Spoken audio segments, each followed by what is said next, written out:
A world where equality is just another euphemism for mediocrity, where participation is more highly valued than achievement, where just enough to get by is the new standard of excellence. There is a small minority of people who fight back against such apathy, who struggle daily to reach new heights. These brave few are the hope for the future, the bright shining light for the next generation.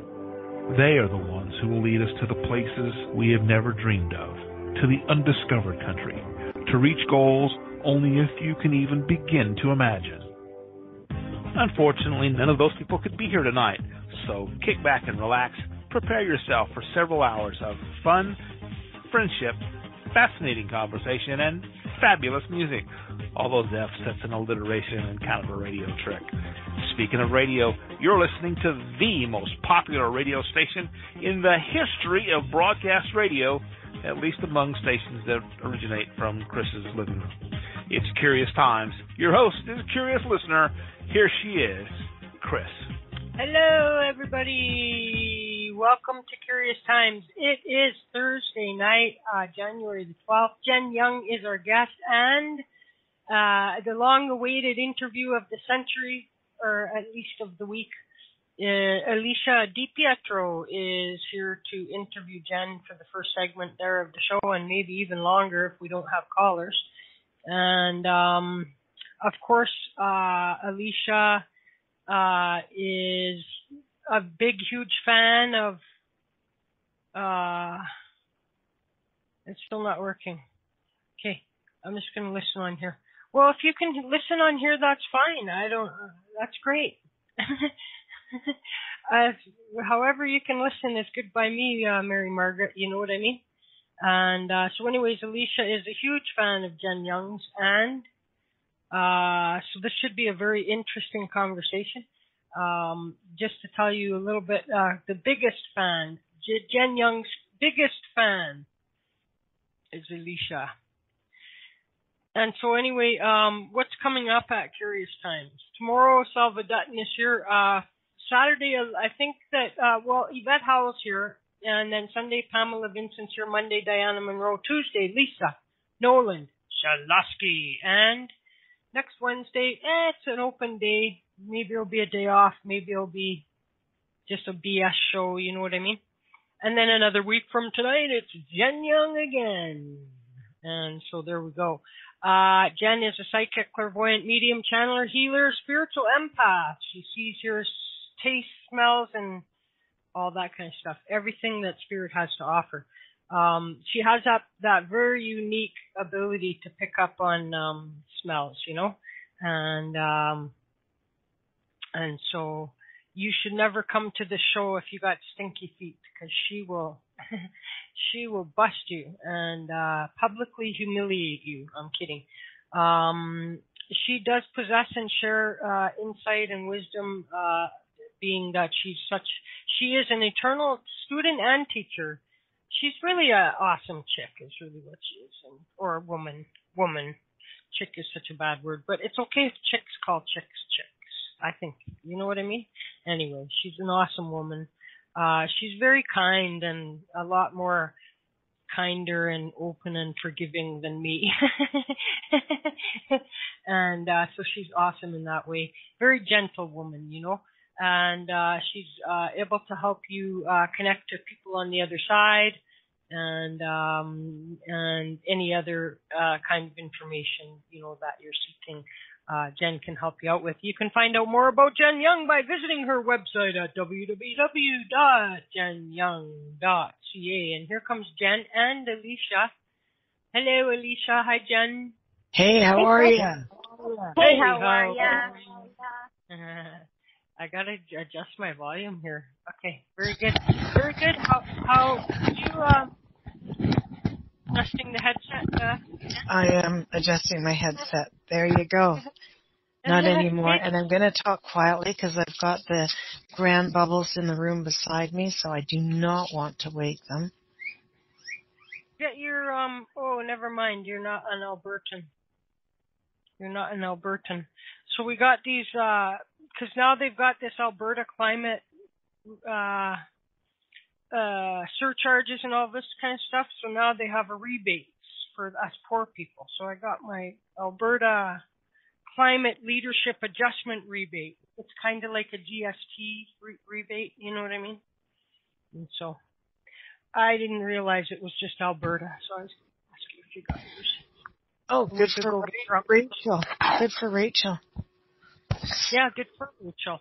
Everybody bitch, you know, like they're all the, I don't want to get into it, but you know, all the right wingers and that, it's like they don't get it. You know what I mean? It's about the environment. It's about the environment, people. And so anyway, how's Jen? What you been up to? I have been babysitting the last few days, and I think maybe I had them on the weekend too. So it's been a fun time. It's getting to mold little minds, which I find fascinating, and you know, watching to see what they do and what they pick up on. And it's amazing what the littles actually get, you know, and how they communicate. We forget from, you know, our own offspring and someone else's, and over the years. When you're the parent, I think it's that, you know, you're in the moment of like, oh my God, the job, the bills, the this, the that, the kid just spilled something. It's a different mindset, I think, being a parent than a grandparent. But what do I know? I'm neither. And so, Alicia, Yes. I'm just gonna. How are you? I'm doing great. How are you? Yay! I'm great too. I'm pretty darn good. It's effing cold here though. It's really cold. Is. It's really here today. Had the strangest thing. I went out today to shovel again, and like I have not seen this in ever really that I can remember. It was really windy and blowing, drifting snow yesterday, and so I went and shoveled yesterday, and then like within an hour later, like there was more snow on the sidewalks, and it hadn't been snowed. And is everything okay? Pardon, just coffee. Oh, you're okay. And so anyway, I went out today, and it was hard, and it was coming off in like chunks, you know, like when, and so like I was like, if I was younger, I could build an igloo with these square chunks of solid snow that are coming off my sidewalk, you know, and so that was kind of weird, but I'm just gonna egress a little bit here and let you two converse. Okay, well, Chris, you didn't see any woodpeckers today then? It was too cold for them? No.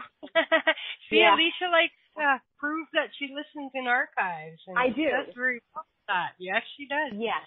She no woodpeckers, but how cool was that, hey? That's actually really awesome. That's a super cool story. What did the bird look like? Was it black and white? No, it was looked mostly dark. You know what I mean? I wasn't really like, and I didn't really see. I saw it sort of from the other back profile, like a back profile. You know what I mean? I didn't see the face or anything. Face was buried in my neighbor's pole when I saw it. So anyway. That's what she said.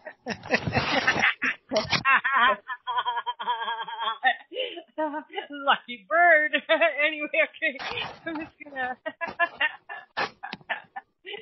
Well, gosh, you've warned me to not to be fresh with Jen Young here, and there you go, being fresh. I cannot help. Don't be fresh. No, I saw a woodpecker today, and I've actually got a woodpecker drinking out of our hummingbird feeder this winter. Oh, wow. Mm-hmm. That's very cool. So they like the sweet nectar, the sweet water. So it's the first time I've seen them do that because we usually, you know, it's so cold here right now. Not as cold as Edmonton. Is that the only thing? Do you think that's the only thing that's liquid right now that they could drink? It's interesting that they would drink something. Well, I've been defrosting. Yeah. Or thawing out the hummingbird feeders. Yeah, that's what I meant. That would be the only thing that might be their only source of water other than some snow or something. I think so. Yeah. Yeah. Yeah. Well, Jen Young, this is you know what I'm going to say. I'm going to say this is quite an honor, but I'm not full of it. I'm like, you know, that guest that they sometimes have on the show named Amy Cavanaugh. You're familiar with her? Yeah. Well, you know how she's the sort of person who just tells it like it is. She's like she'll just say whatever, how she's feeling. She's really straightforward sort of gal, right? Amy Kavanaugh? She is. Well, I'm sort of like that in a way. Not in a way. I am like that, but I'm a little bit more shy. Like Chris is shy too. But I'm going to be very, very frank with you and let you know that it really is a sincere honor to speak with you this evening. And there are two reasons for that. First, the first one Chris already touched upon, which is that you're just a very likable person. Plain and simply, you're just, I really, really like you as a person. But secondly, I really want you to know how much you helped me back in 2015.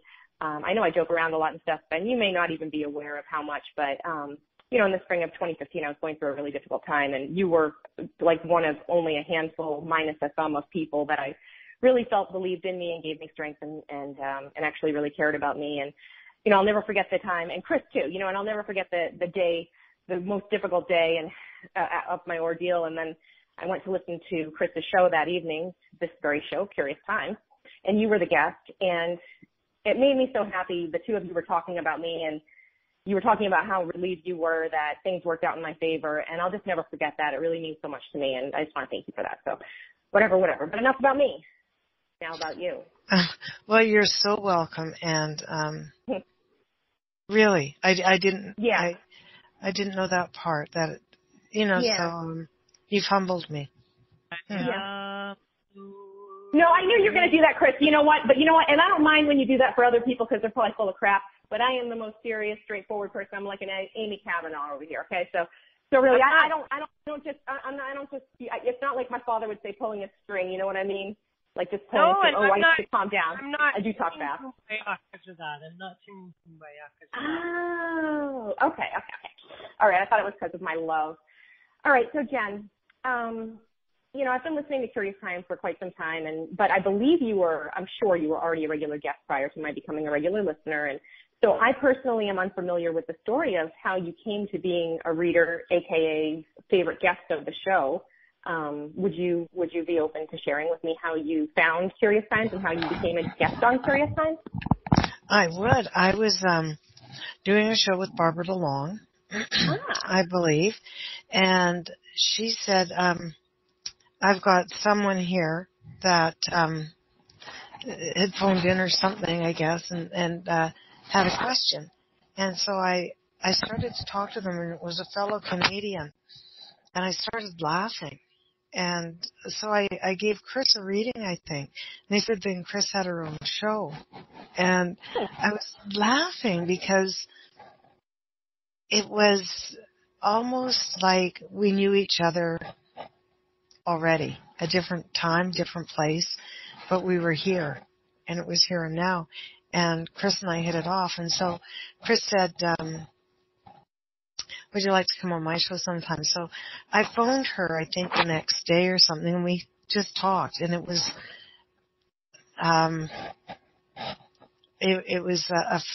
we were familiar strangers. That's the only way I can describe it, as being a familiar stranger. And we had so many commonalities, and so much that we had parallel. Like we lived in parallel universes, that it was almost unbelievable. We couldn't have written it down and said, who's worked in, who's done accounting, who's worked in a union, who's been an advocate, who's done some intuition, who's taken labor courses, and it's like, holy smokes! And we both done all that. And to end up on a show talking about the spirituality was just like one other aspect of who we were and who we are now, and how we came to the spirituality, both being in car accidents, like these horrendous car accidents, and leaving us somewhat disabled. Disabled is a term that other people use. It doesn't mean, it just means that we're abled in other ways. So, Wow, I did not know that. Do you recall when you first came on board with Curious Times? It must have been before my time. I don't know. 2014, maybe? Yeah, it must have been 2014, yeah. I believe I started listening in 2014 too, but it must have been before me. But that's really interesting. I actually didn't know. I know about Chris and her accident. I wasn't aware of yours. And did these things happen simultaneously, like within a few years of one another too, or totally 10 minutes different? of each. Yeah, like 10 minutes. 10 minutes ago, I had a couple of really good car accidents. I was ready to go back to work, and and that's the thing, like when you work for a union, we both worked for unions, and you have to belong to a different union to work for a union. And I thought everything would be fine, and then, we're forced out. I was forced out of my position. And then I was ready to go back to work, and I had another really serious car accident. Someone drove me off the road, and honestly, there, but for the grace of God, I know that my angels and that, the hand of God literally picked the vehicle up and put me on the side of the road because I'd hit the cement meridian. And I'd flown up in the air, and another vehicle had hit me, and the car I was in was totaled. And I don't know how I got it to the side of the road. But, it, pretty much left unscathed, except for, PTSD. But having someone who's been through the same thing, and you just sort of sit back and go, wow, we're both at this point in our lives, and we've done, pretty much the same work. Yeah, that's very interesting. So I can thank Barbara DeLong for bringing you to Curious Times. Yes. So, since you've joined Curious Times, what do you like about Curious Times? What the heck do you like about this show? What do you like about being here? What do I like about Curious Times is there's always something different. It's never the same. There's always different guests. What do I really like about Curious Times is what I like. Curious Times is Chris. And Chris has given more people the boost up. She always gives someone a hands up. And I don't think Chris gets enough credit for that. Doesn't want it, though. She thinks it's a chat room. She always says, it's a chat room. That's why people come. It's not the chat room, Chris. It's you. And don't go to me. Yeah. It is her. And, I don't think there's a lot of forums out there that are ready to give people a hands up and say, you look at, and the reason I say that is you look at Dolly Parton and with all the forest fires and the fires in Tennessee, and she said, a lot of people lost their homes, and the same thing happened in Alberta. And she said, I'm giving everybody a hands up. I'm helping them out. I've got the money, I can do it. I'm giving them a hands up. Well, that's what Chris does to people that are starting out. She gives them a hands up. And it doesn't matter if they go anywhere, and it doesn't matter if they make it huge. Chris is the one that gives them a hands up, and she just sits quietly, and she doesn't say, hey, I did that. She just does it. And I think that's really, really huge. And I love that about Chris. I love that about the show, because we all get to speak our truths and leave some on the table for someone else to take if they need it. Yes. I was just thinking as you were talking about that, I was thinking kind of about what I love about the show myself, and I was thinking, Richard Simmons, the exercise guru guy. Okay, well, I kind of am a hermit, as many folks who listen to Curious Times maybe. Well, not who listen, but some of the regular people. Okay, right?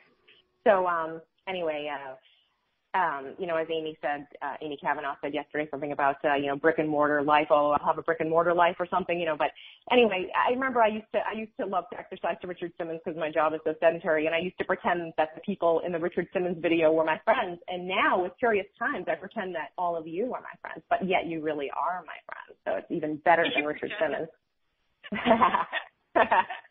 So anyway, remember Richard Simmons from General Hospital, and yeah, this show is a little bit like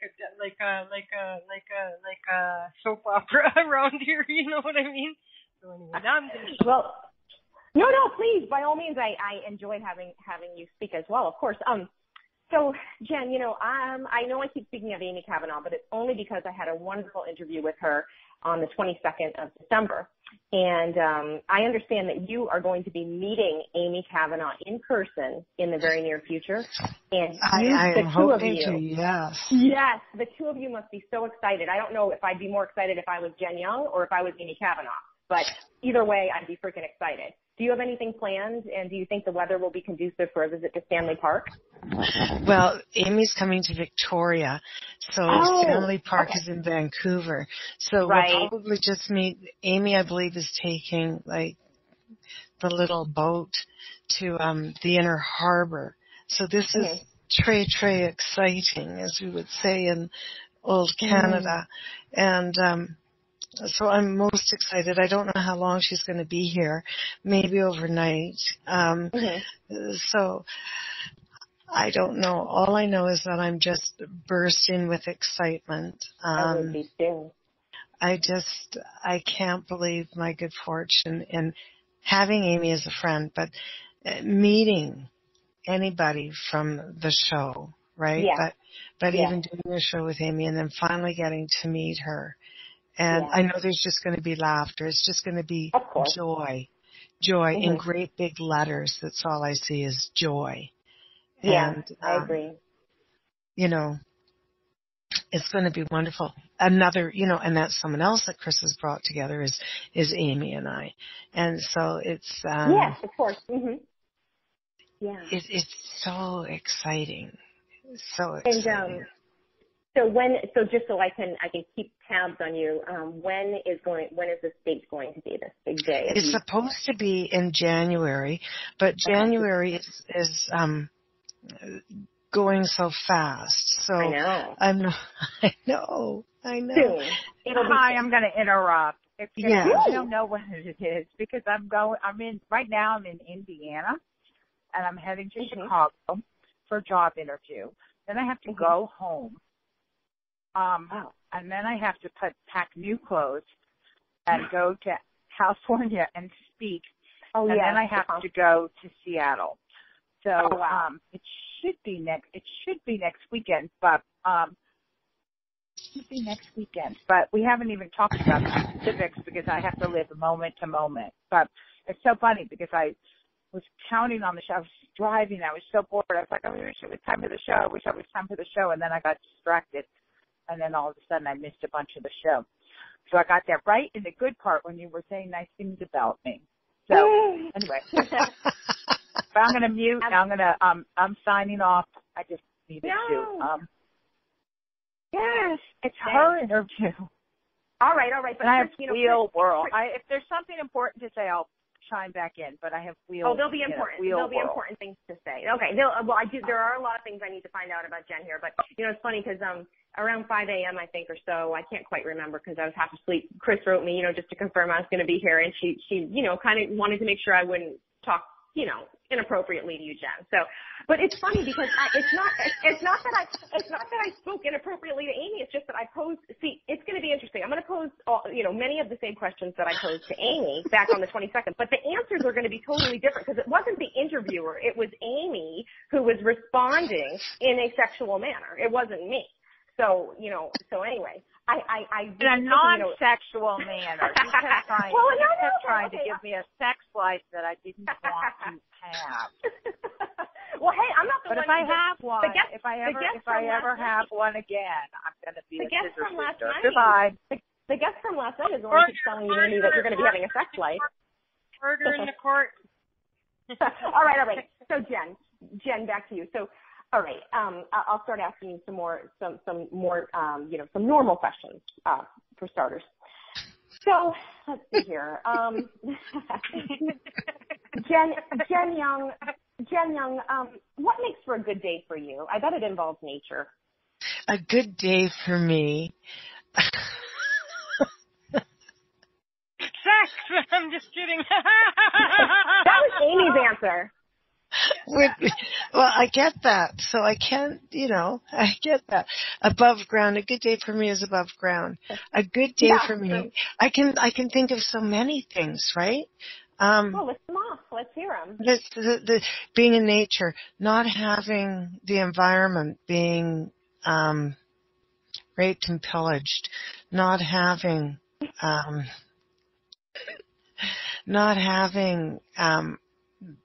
people being downtrodden. A good day for me is walking in nature and enjoying it, having family and friends around, having laughter, dancing like no one is watching, and yes, I do that, and I really don't care. Singing at the top of my lungs, whether I carry a tune or not, and laughing at my own jokes. Yeah. My daughter posted a picture. My daughter posted a picture yesterday. I actually took it down, and I thought, oh, gee, she took a really nice picture of her cat. And I thought, I didn't know she had 493 friends. And so I posted it, like I shared it. She phoned me and she goes, Mom, that's not my cat. I shared the picture of someone's. Oh. And I laughed so hard. And I said, oh, God, that's the funniest thing I've done in a long time. I said, I should have read the caption. It was French. Now, you're referring to Corbett, right? Yes.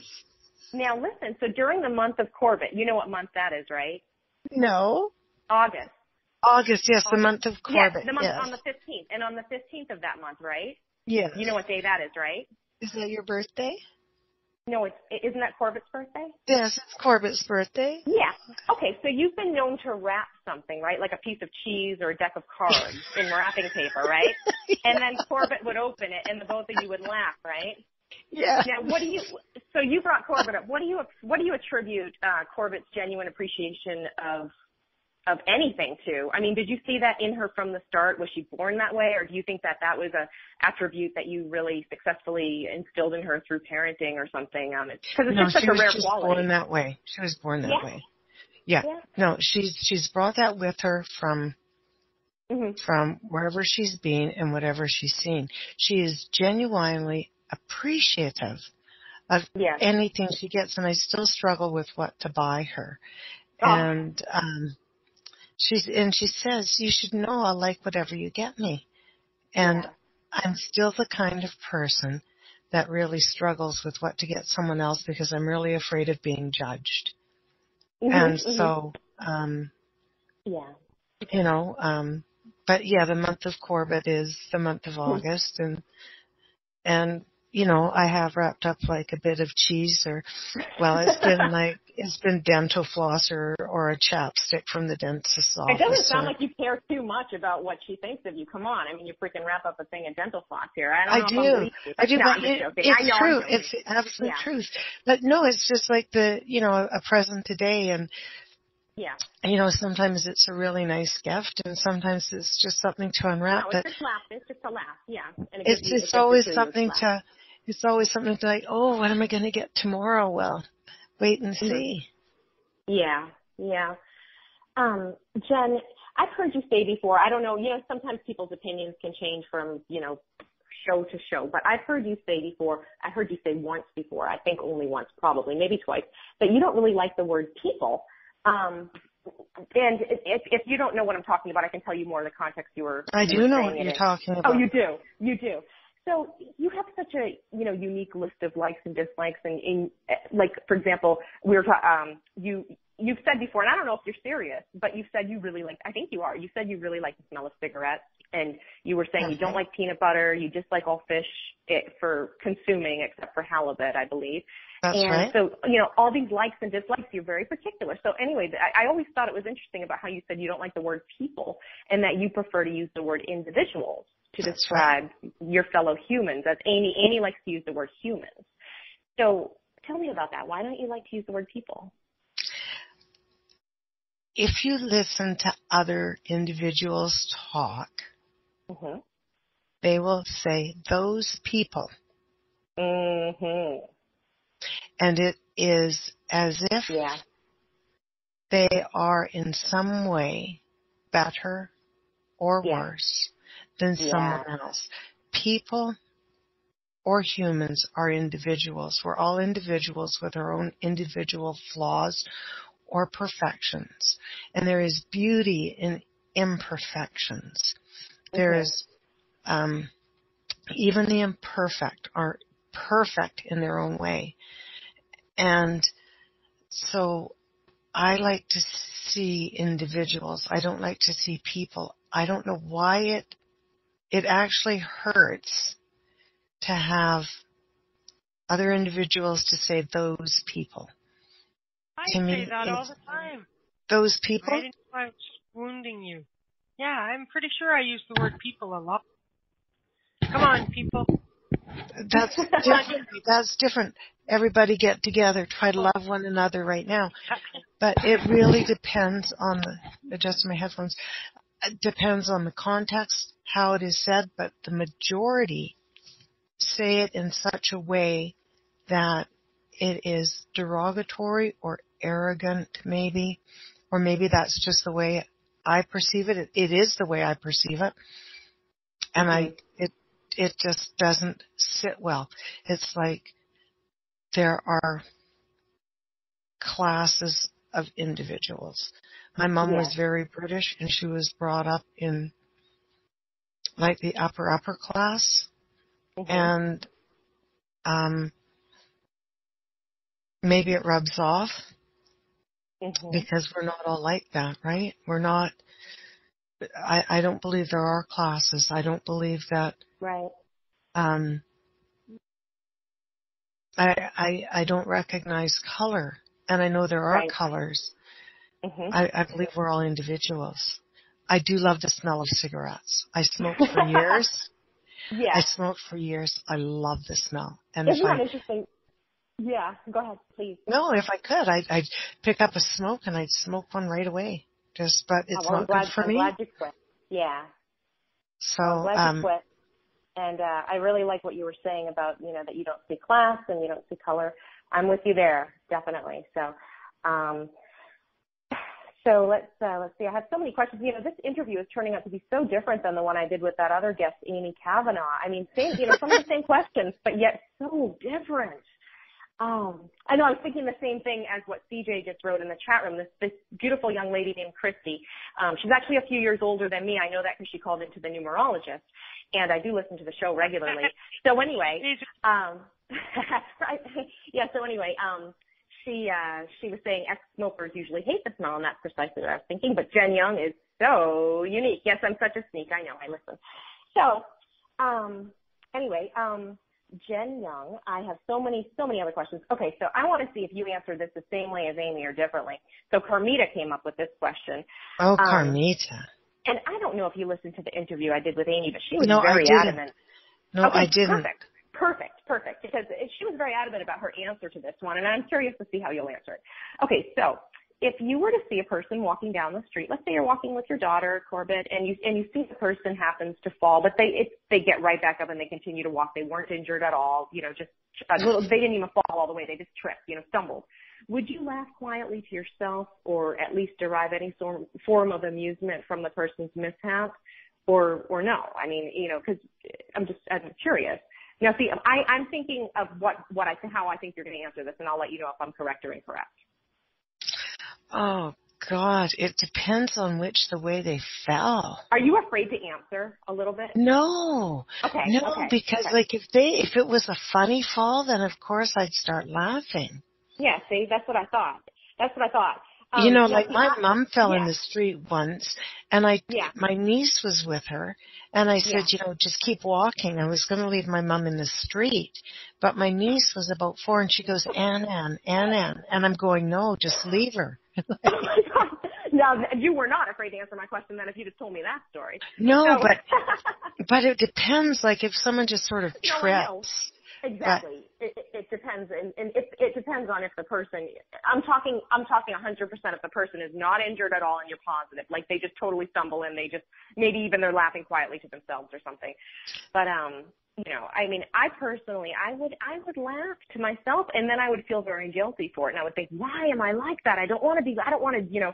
But no, I don't. I thought you might have a similar reaction to me, actually. Yeah. No, I laugh. Yeah. I laugh, but I'd probably like, oh my God. No, I laugh because I laugh at everything. My cousin usually, and this is my cousin and I phone each other, and then we just both start laughing hysterically, and she goes, "Oh God, who did it this time?" And we'll sit there and we'll just we can't get the words out. Yes. So you laugh easily. I do too. Now, speaking of laughing, and I don't know, and I don't, if I'm putting you on the spot, we can go to the next question, but can you think of any times in particular that come to mind where you may have laughed inappropriately or perhaps cried inappropriately or, or do you feel maybe all emotions are appropriate? But Amy said a very interesting story. For example, she answered the question with, at her wedding, she was laughing, and I thought that was very funny. I've laughed at funerals. I'm sorry. I sit there and I've got long hair, so I lean forward and I hope people think I'm sobbing. Oh, of course they would. Oh my gosh. And I'm just in hysterics. And my cousin looks at me and she thinks like, don't. And then I find it very hysterical. Is this because you can see the people? They're okay. You see them. No, I just start because it's of some eulogy someone's giving that makes absolutely no sense. Oh my gosh. Oh wow. So it's not even that you're seeing the spirit on the other side. Oh, I just start laughing at what they're saying, and my cousin knows what I'm laughing at, and then she'll start. But she knows you that well. Yeah. And my auntie actually did, and she's going to be 95 or something.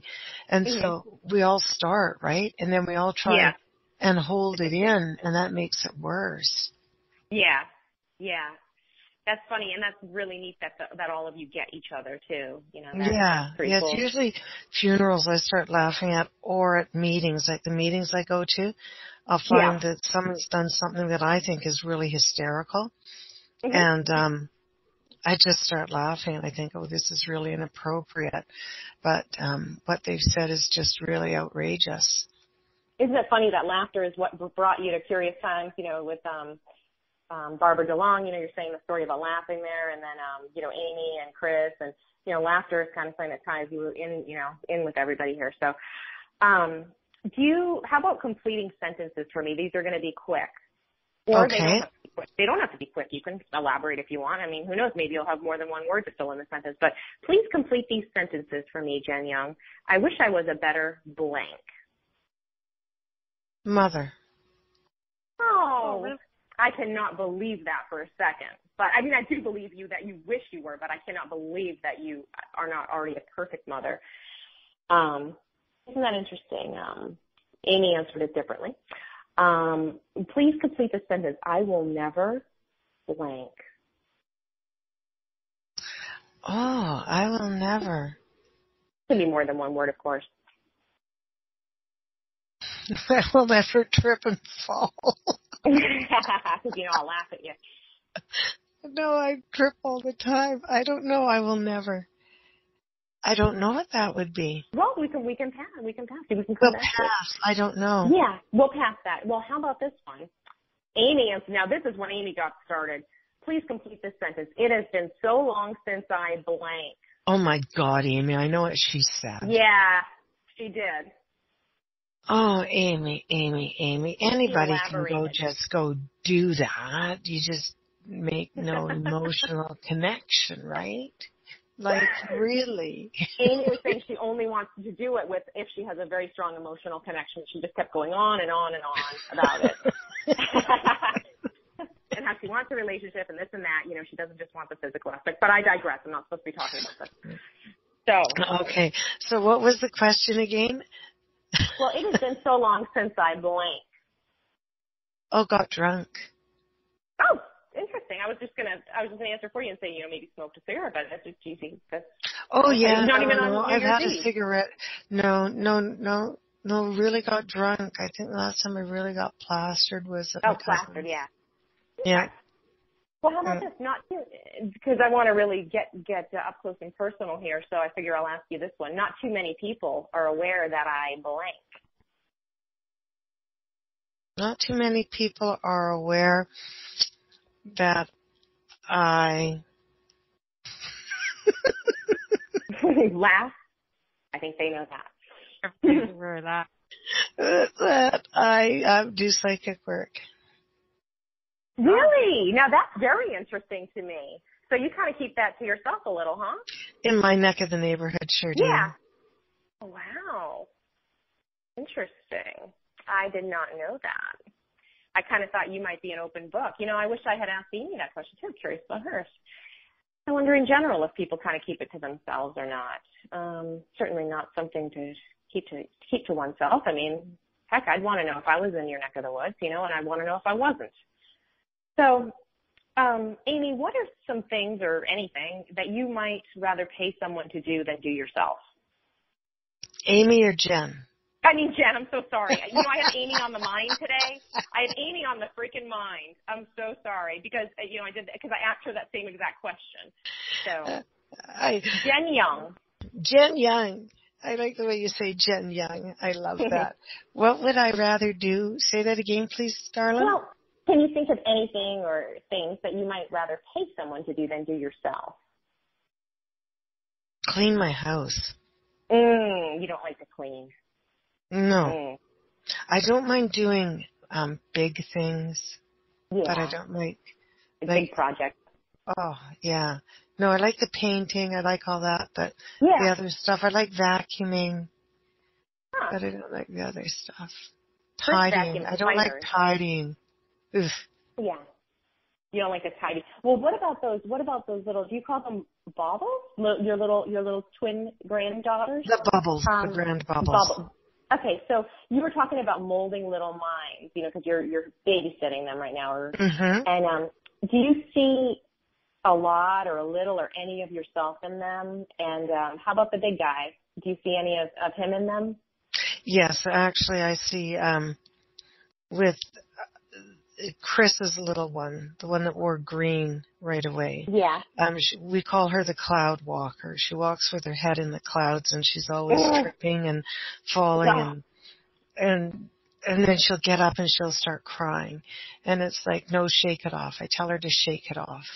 Yeah. And we shake our bodies, you know, shake our whole body, shake it off, shake it off. And then I'll say, come, we'll kiss it better and just carry on, shake it off, carry on.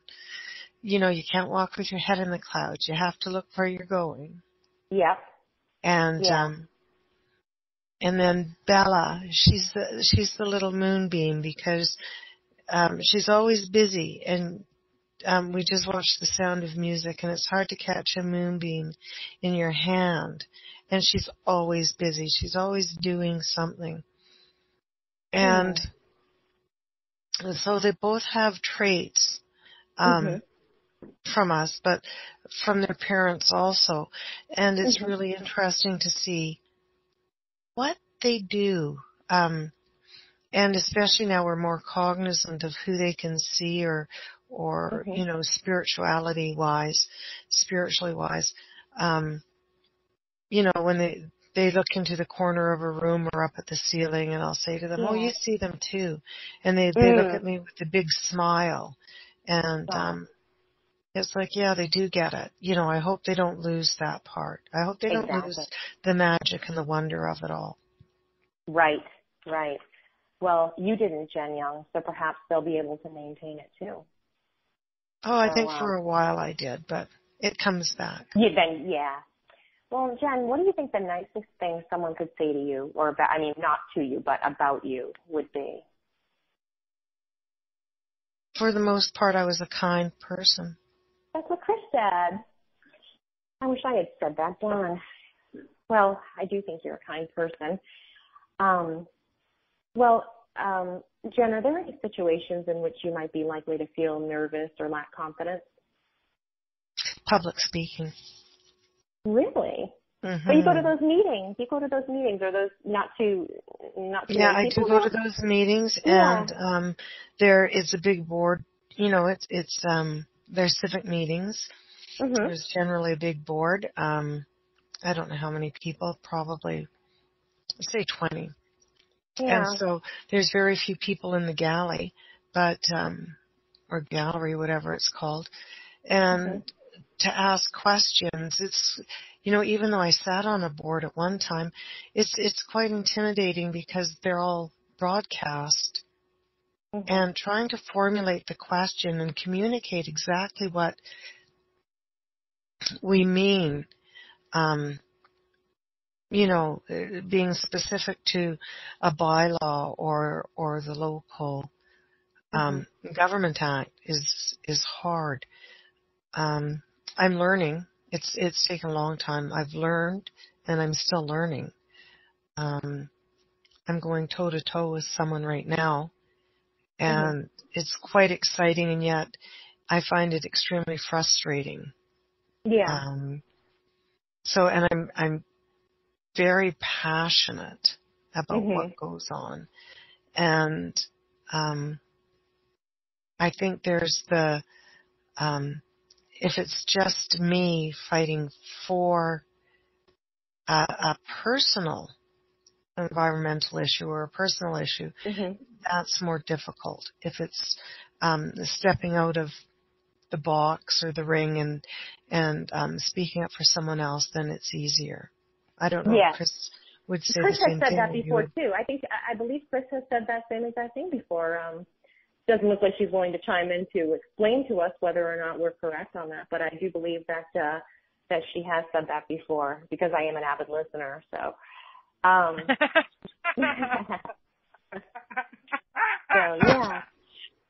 I know you refer to your notes and tell me what my bra size when I wear one. Did you ever really say that? If you really ever said that, I think I would know. You probably have. I'm you sure probably spilled everything. Yeah. Oh, sure, I've said it. Remember, I'm like something like 38 long. Yes, I remember that. That's funny. Mary Margaret is jealous of me. There's a chatter, everybody in listening land, named Mary Margaret, who's a nun, and she is very jealous of me. She's saying that I'm kissing up to Chris right now, which I am not. Only a little bit. I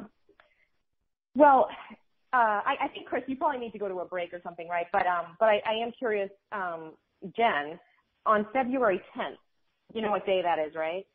No, I don't. And you be quiet about it. Okay, well, one of my favorite people, individuals, has a birthday on February 10th. Yes, and they do. I was curious, this will be an awkward question to ask you since you don't recall that it's your birthday on February 10th, but do you happen to remember?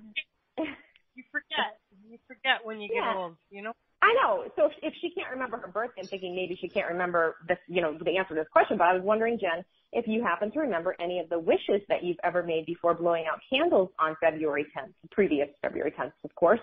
And if yes, did any of them ever come true, or do you not really remember? Or maybe you don't make wishes. I don't think I've made wishes for a long time. Yeah. Maybe since childhood? Probably since childhood. It's funny because we get the cake and everybody goes, make a wish. And you go, oh, I wish to be happy. I wish for this. I don't remember my wishes. I don't. That's a really good question. I love that question. Yeah. Well, I do. Yeah, it's interesting because you were, the way you answered it, you were saying, you might think, oh, I wish to be, for happiness or whatever you just said.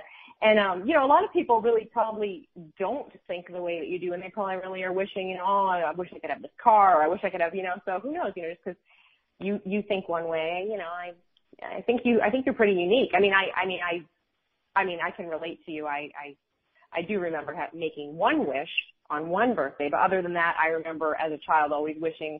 Either I would wish like, oh, I hope, well, it didn't come true. I would wish like, oh, I hope my mommy and daddy live, a really long time, or I would wish, just, oh, I wish for world peace. I would wish. So neither of those have come true, but yet. Yeah, no, I know. Yeah. It's, no, when you say that, I think I can think of a couple where you wish for something that's unattainable and you know that. Yes, yes. Yes, even as a child, you know that for sure. Yeah. Yeah. Well, I wish I got a new horse. I wish, but like, Did you have an old horse? I had horses. I had ponies. Yeah. Cool. Wow. I didn't know that. Yeah, I used to ride. Nice. Yeah. Yeah. Wow. That's really cool. I didn't know that, Jen. Huh. Yeah, I rode English and Western. Wow. Are there photos of you on Facebook? Somewhere, not on Facebook, no. Not on Facebook, yeah. Oh. No, I'll find one and I'll ship it to you. Yeah. Just ship it to me, yeah. I was quite the I did games at jumping. Yeah. That's very cool. I had no clue. See, I'm learning all these things about you. Nothing sexual like I did about Amy. God. No, it's funny because I was we've got little rocking horses for the ladies. We call them the ladies, the grand bowls. And they they'll try and put their feet up on the horse's little back and that. And I started laughing and I said, when my aunt and uncle from Quebec came out to visit, my sisters and I on our horses would put on a show and we'd lie on the horse's back with our backs against their necks, riding backwards, reading a book. Like, oh, this is really good. Then we'd stand up on them and, stand and on their backs and let the horses walk around and, slide down their necks or do something. And we thought we were all cool. And that is cool. That'd be pretty entertaining to watch. I would like to watch it. If you got any pictures of that, that'd be neat. Well, I don't know if we've got pictures. I'm sure my sister has them somewhere. But I was just thinking about it and I thought, oh, what goofs we were. I was just killing myself laughing, thinking we were such goofs. Yeah, I think that's pretty neat, though. I mean, that is pretty cool, actually. Do you like to answer questions, Jen Young? Do I like to? Yeah, do you like to? It doesn't bother me.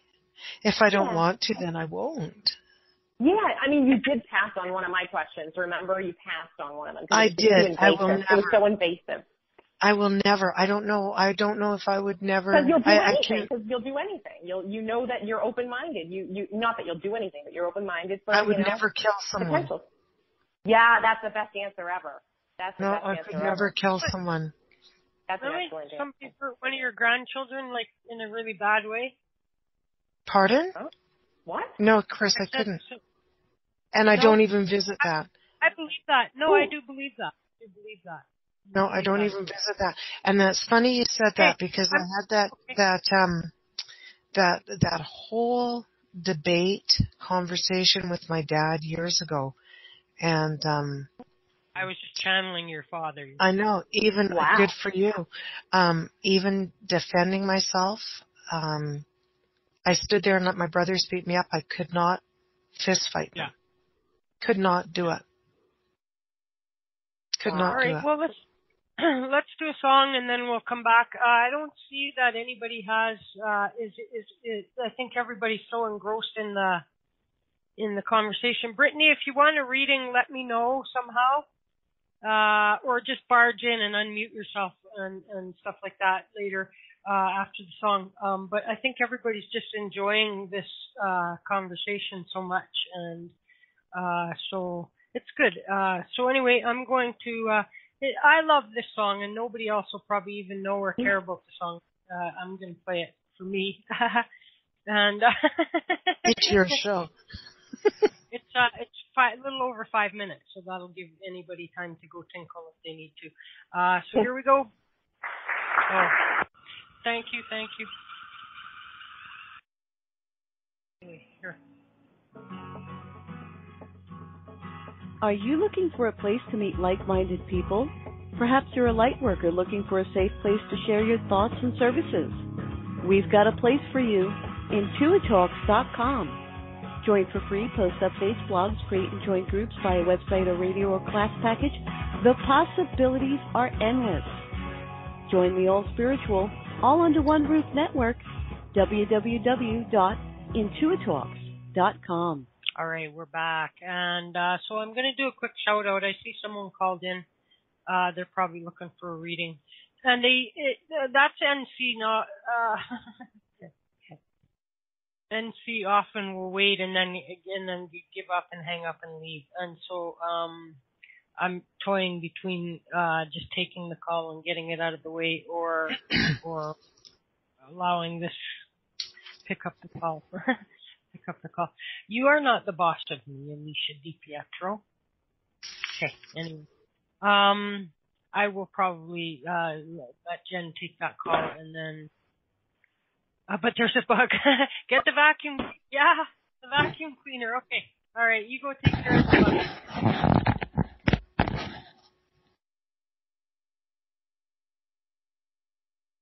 Okay, I'm going to get Alicia's muted. Jen is there. Okay, quick shout out. Brittany. Hi, Brittany. How are you? If you want a reading, can you press 1 right now so that I can see that? Okay, going once, going twice. Okay. Carol's here, NC, North Carolina, I guess. Christy, the artist formerly known as Christy, CJ, is in the house. Dan the man. We couldn't wait for any longer for you, Dan. We waited and we just decided to start the show tonight without you. Deb is here, Diane. Diane, hi, Diane, up there in Ontario, and actually down there in Ontario because she would be south of me, but I digress. Gemini Moon, Jen Young is our guest, of course. Marie and Mary Margaret and Corrine, Supernatural Radio. I do want to remind everybody that Ms. Renee Richards, Psychic Medium Ms. Renee Richards is on Supernatural Radio tomorrow night, 8 p.m. Eastern, on the Supernatural Radio Network, and there will be giving 5 purple plates away. I don't know if they're the little purple plates or the big purple plates, but 5 purple plates we will give away to 5 lucky people. Blah, blah, blah, blah, blah, blah, blah, blah, blah, blah. So a few from the chat room, a couple from the caller queue, and that's what's happening tomorrow. So be there or be square. First-time callers get priority for readings also. So if you've never had a reading from the most amazing Renee Richards, then get your butts over there tomorrow. Dial in 15 minutes early. If you want to go and post your call-in phone number, Corrine, that would be just great. And so, do you want to take this call then, Jen? Sure, whatever. Yep. Let's take the caller from North Carolina. See what we got. What's going on in North Carolina? Hey, Chris, it's Robert. Oh, it's Robert. So it's no. Yeah, that's there. And see, the reason that I hang up is because it's past my bedtime usually. I know. Sometimes I think it's because I have a caller that calls for readings from there all the time. Oh, okay. So I don't have any better way. Like if I had 5 people that called me from their cell phone from North Carolina, you would all show up as cell phone NC on my board. Okay. So I have a freaking idea who it is. So anyway, hello, Robert. Are you just listening, or do you want to get a reading from Jen, or what do you want to do? Well, I was just calling to listen, but I mean, and would love to see. By the way, when let me know when Kimber comes on next, because during the reading that she did for me, she talked about art and painting, and I just started. So I just want to let her know. Yeah, it looks like a fifth grader. I know, right? I'm period. Listen, she's on she's on a week from Saturday. Okay, good. Well, I'll make a note then. Yeah, I know you would. That's why I mentioned it. Because don't leave it up to me to remember. You know what I mean? Like, what the heck? I can't even remember nothing. So. Well, if it wasn't for my iPhone and reminders, I wouldn't know either. There you go.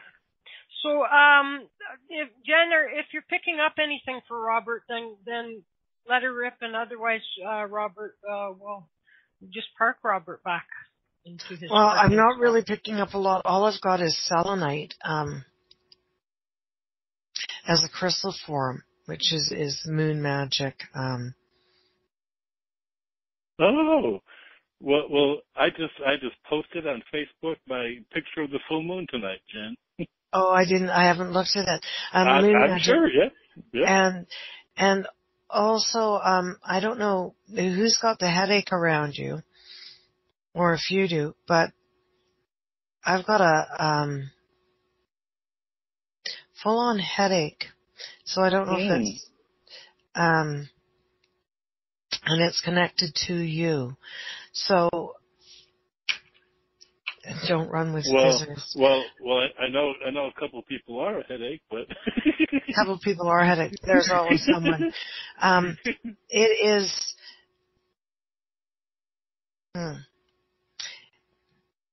It's a woman. Oh, okay. Okay. And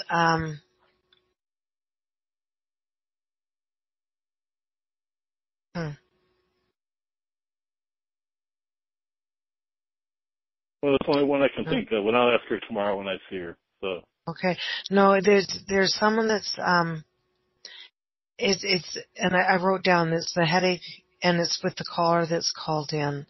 Okay. And so I don't know who it is that's connected to you that has a headache. I would suggest that they get Reiki healing, or unless they practice it. But I'll send them Reiki. There's also coins or money coming your way, Robert. Okay. Good. I'm off for that. Okay. Sweet. And Sweet. Clean. Oh, no, I see a bunch of coins for you. So that means there's money coming your way. Don't know how much, but there is money. Okay? Well, and that's about all I've got. And who likes Smarties? Who likes Smarties? Just curious. Oh no. Me. I love them. I just finished some tonight. I love them. Yeah, I actually was at the store the other day, and they have the where you can pick up a little assortment, and I grabbed myself a handful of Smarties. There you go. I got Smarties for you. I was just showing a box of Smarties to give you. Okay, great. All right, thanks. Okay, bye now. Awesome. Thanks, Robert. Always my pleasure to hear from you. Say hey to Roy. I will. Thanks. Great. You guys take care. And okay, are you back, Alicia? Can you where's Alicia? He's here. Has she taken care of the situation? I did. I got my vacuum. I have a vacuum. I have my home here. I have a basement, a regular floor, an upstairs, and an attic, and I have a vacuum, a canister vac on every floor, just because of in case I ever happen to see spiders, which I rarely see, but I'm very afraid. So anyway. Yeah, no, I you and I. I know. I hate spiders. When I get I gotta get a bug taken care of, and then since I have to vacuum out. Yeah, I know, right? Exactly. I think I just crossed over a fruit fly too this second. I know what's with these fruit flies. I hate spiders. I absolutely detest them. Well, I don't care for them, but spiders are just I don't know. It's just like when individuals are like spiders too, lying in wait and want to I don't know. It's just the kind of just what spiders do is just icky to me. So I guess that's why I have an issue with them. I don't know, but plus they're hideous. When I was in elementary school, they think it's cool to like blow up a giant a picture of the tiny spider on under a microscope and show you what it really looks like. And I mean that's where monsters came from. It's the most hideous thing you could ever see is if you look at a spider enlarged. So I don't recommend it. Don't do it. Anyway, Jen Young, are you ready for some more questions? I are you feeling am. shy? Ooh, okay. I'm feeling ready for questions. Okay. I just wanted to say too, before I get to the next question, I want to say when Chris was doing the shout out before, I always miss every time she does the shout out when she used to say, we got a couple of guesticles, hanging out here because she can't stand anymore because no guests. I miss that. So, I really like that. But, all right, Jen. So let's see. When do you feel like you're at your very best, Jen? Like what makes you feel like you're at, your best mentally and physically? What makes me feel like I'm at my best mentally and physically? Yeah. What makes me feel? Amy Kavanaugh said sex. How she is, but I know you're not going to answer like that. Oh, I don't know what makes me feel like I'm at my best. The sun, lying in the sun. Yes. You're the sun goddess, that's right. Yes, lying in the sun. Being in the sun. Yeah. And great. Yeah. And nature. Are you more of a mountain person or an ocean person? I know you love the mountains, but the ocean. I have to have both. Yeah. Absolutely have to have both. Yeah. Yeah. Well, let's see here, Jen. Do you have any switching I'm not like a smooth interviewer like let's say like Corrine, for example. Now she is smooth. Now I'm not smooth. I kind of jump from thing to thing. I'm a little more hyperactive, but we like jumpers. Oh, cool. Not spiders though. Oh. So, did you ever have any life goals that you've given up on, or any that, or if perhaps if that's too depressing of a question to answer, perhaps any that you are currently working on? Life goals that I've given up on. Yeah. I don't know if I've given up on them. Maybe set them aside. I like that. Yeah, put them on hold a little bit. Yeah, put them on hold. And then I think, well, maybe I always wanted to be in a band or play on a stage, and then I thought, well, I did that one night. Well, what the heck do you play? I don't know this about you. It wasn't even, it was the tambourine. Isn't that the funniest? That's adorable. And I was young, and this group asked me to come up and play the tambourine with them, so I did. Mm-hmm, and I forgot. Oh God, I was just in heaven, absolutely in heaven. And I thought it was all that. That was back in the day. And but that's one for the bucket list, right? So that's cute.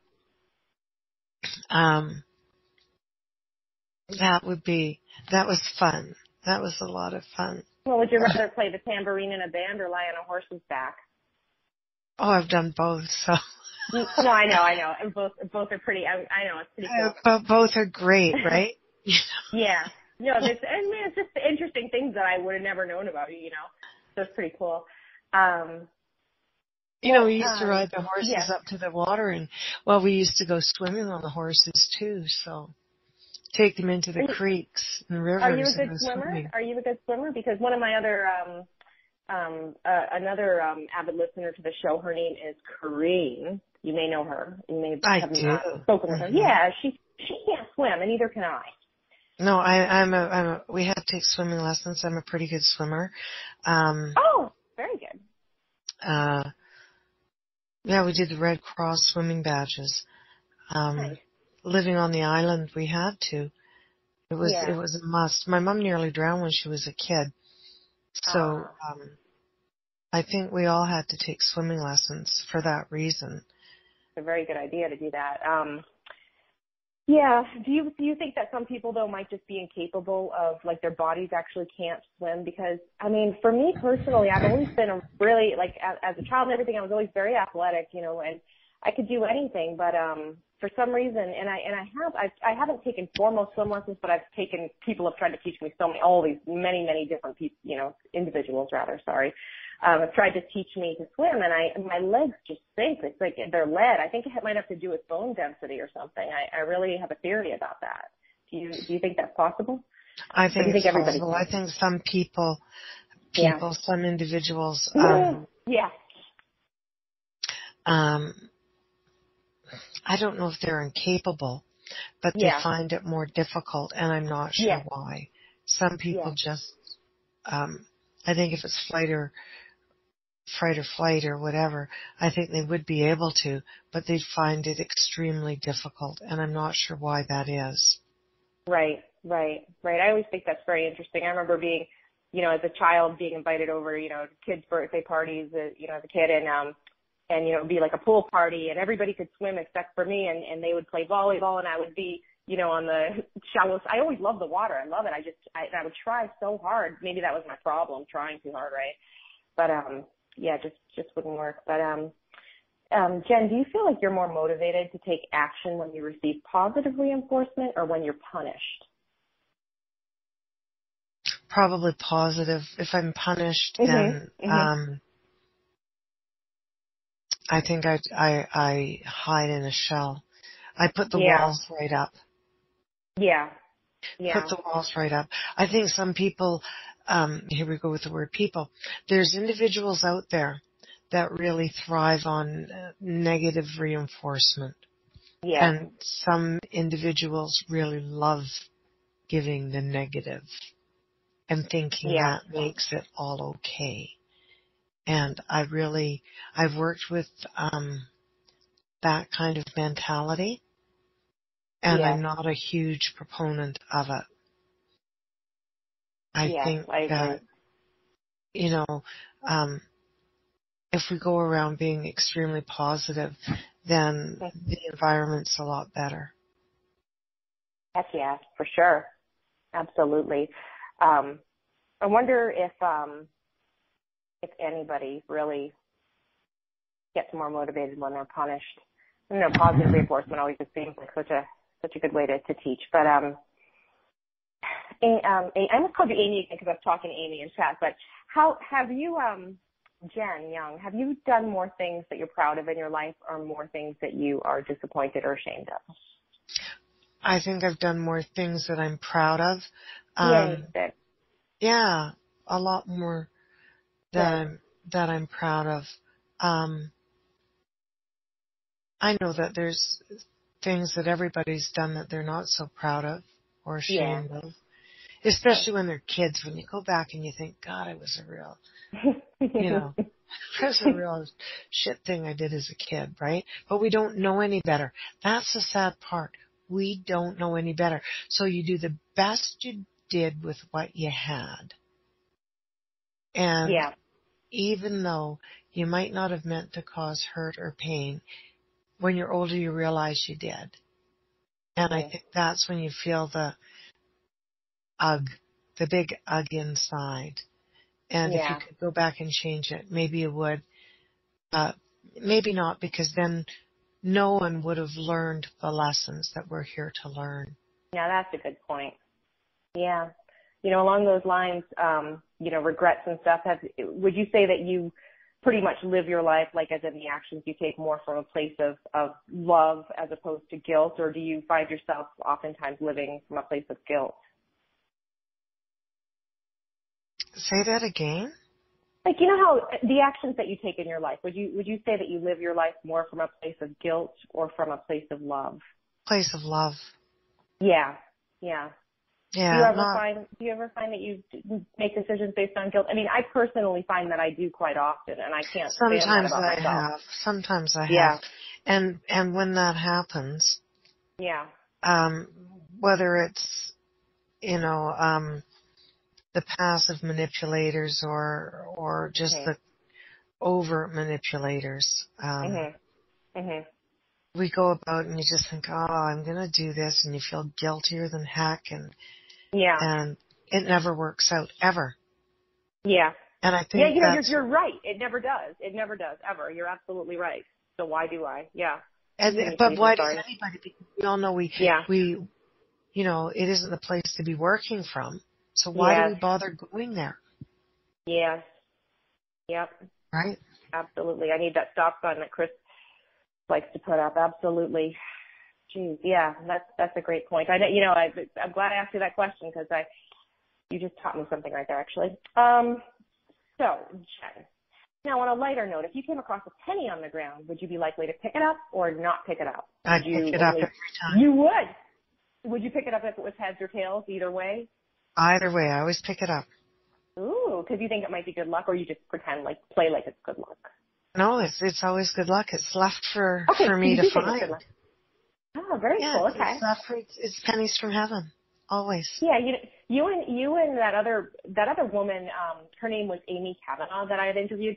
You have it's very interesting, it's very easy to see how the two of you are friends, just if I had a quick conversation with either one of you, it's easy to see, but really you're so different too. It's really funny the way you're answering these. It's funny because I totally knew the way that you would answer a lot of these questions. Like I knew that you would pick it up, right? And I thought that you probably would laugh at the poor person who had stumbled.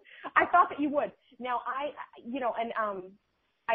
just had a feeling, and then I kind of knew that she wouldn't, and it's just interesting.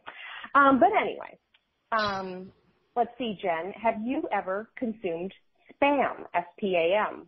Oh my God, yes. You have? Yes. Well, do tell. You eat spam. You had no choice, right? You had no choice. We had no choice as a kid.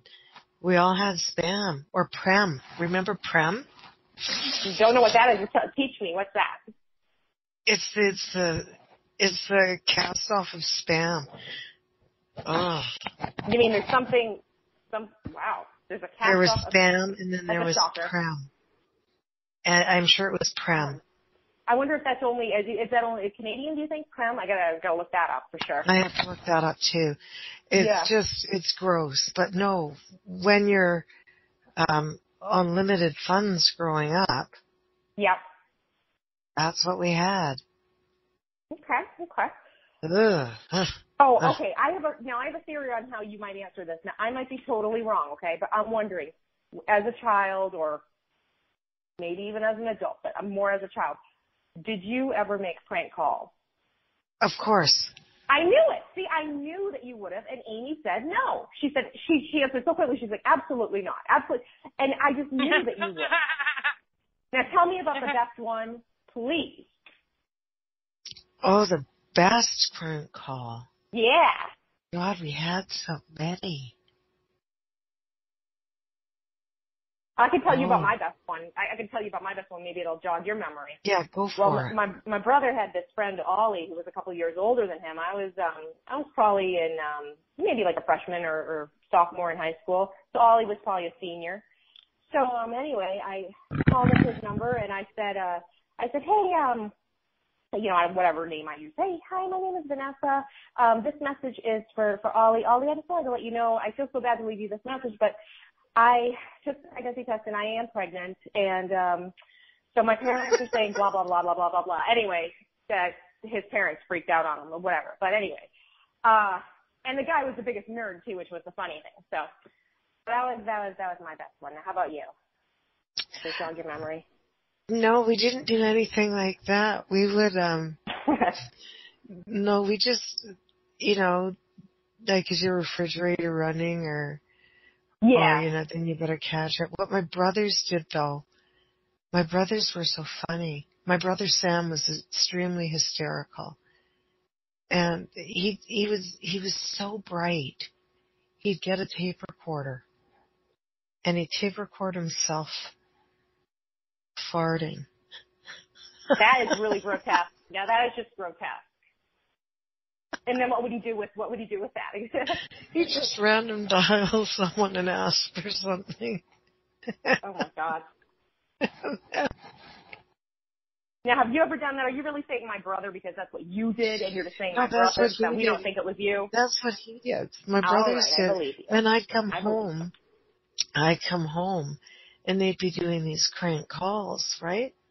Yeah. And I'd just start laughing, and they go, "You can't tell." And of course, I'd never tell. Yeah. But I'd just be laughing hysterically.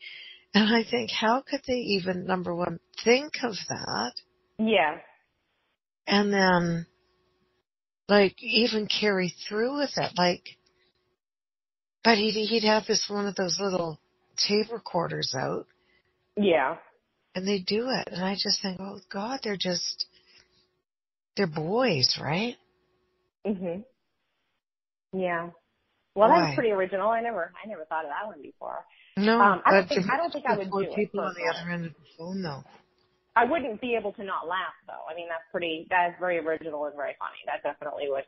I wonder, did you ever hear how the other people react when they answer the phone? No, Just hang up. no. Yeah. Because we had the extension phone in our house, like one upstairs and one downstairs. Yeah. And one brother would be on one phone and the other one would be on the other one with the recorder. Yeah. Yeah. That's funny. Yeah, and they just listen in. Well, Jen, Carmita was just over here. You know Carmita, my little friend. I love Carmita. She loves you. And she was telling me that, she was actually just telling me that something that you, I guess one of your favorite quotes, she was looking at your Facebook profile or whatever, and she said, you know, your favorite quote, what a difference a day makes. Is there any specific meaning to that experience, you know, life experience you've had that makes that quote is very, you know, particularly meaningful for you? What a difference a day makes. It does. Yeah, it does, for sure. So much can happen in 20 seconds. So much can happen in a blink of an eye. Yeah. And so we just grab on to what we've got. Hold on to what you've got. There's a song, something like that, I think. I know, I was just thinking Chris was going to sing, but she didn't chime in. There she goes. Yeah. and it is, you know,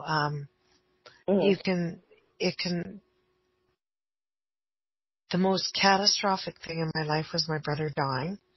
Yeah. And it changed my outlook on life. And then, you know, my daughter, I think we talked about this, I don't know, won some money on a scratch and win ticket. Yes, I heard that because I listened to all of the archives. Yeah. It was a curious time. And we were just like, and what a difference a day makes. Yes. Like, it's just so amazing that, you know, you're given something and it's like, wow, you know, and, so yeah, I think that it's the present, right? And it sounds so corny, like yesterday's whatever, but today is the present, and that's why it's called, you know. Right, the present, yeah. It's true, though. No, it really is, and you answered the question actually in exactly the way that I was kind of wondering, because I was thinking specifically, like, not that you would actually remember the moment that you wrote that down as your favorite quote, but I was kind of thinking when you did think of it as your favorite quote, you know, I was wondering to myself, I wonder if she thinks of it in more of a positive way, like what a difference a day makes, like things can be better the next day, or if you were thinking of it more in a negative, you know, like something hurt you and then, you know, something terrible happened in your life. And essentially it's all around because you answered it, you know, you gave two examples. You said about your daughter and lottery and about your brother. So, no, I think you just, it brings back so many different things and,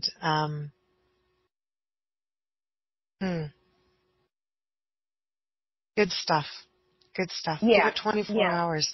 Hit the pause button. Yeah, it's very true. It's Give it very, 24 very true. hours. It's so true. It is amazing. Just the mind frame can, you know, just be different for no reason, for no particular reason, you know, just, like I knew this girl, her name, me, I was feeling super depressed, you know, just a few days back and then all of a sudden, you know, I just woke up, nothing good happened, nothing different happened, but then I just felt totally fine, you know, it's just whatever, you know, but it's just true, you know, new day, new emotions, new feelings, you know, so, Jen, do you feel that the thing that is the most special and unique about you is a blessing or a curse that you feel is the most special about you? Maybe your kindness?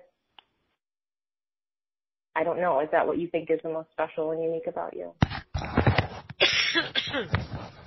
Pardon me. The most special thing about me? I don't know if there's anything special about me. Oh, my God.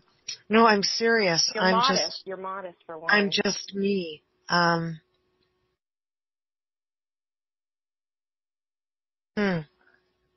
Well, are you too uncomfortable with that question? She's very special because she can smell what you had for supper. I can smell what the rock is cooking. And that's a blessing. Can you smell what the rock is cooking? Dwayne Johnson. I know that Robert has Smarties. I know, that was pretty cool. That was very funny. cool. Yes. What a bizarre, very specific to point out. That's very, very... you cannot be any more specific than that. Yeah. That's amazing. And I'd like to know who it is that the headache's gone that I have. Me! I told you. Did you not see in the chat room? As you were writing it, you were saying it's someone on the person on the phone with me right now, meaning Robert, but it was me. I never get headaches. I have a horrible headache. Oh, you do? Oh, it's you. Yes. Oh, God. No, I do. I hardly ever read the chat room when I'm yeah, because you were the things you were saying, and I was saying it's me. God. Okay, so you're the headache. Yeah. Sending you Reiki. Okay, someone said how old was I when my brother died? I was 18 turning 19, and he was 15 turning 16. So it must have happened around this time of year then. It was January 29th. Oh. 11:04 a.m. Wow. Yeah, he committed suicide. Yeah. Right. Well, ball of wax with that one, right? Well, speaking of I almost dropped my dog. Gigi's on my lap here.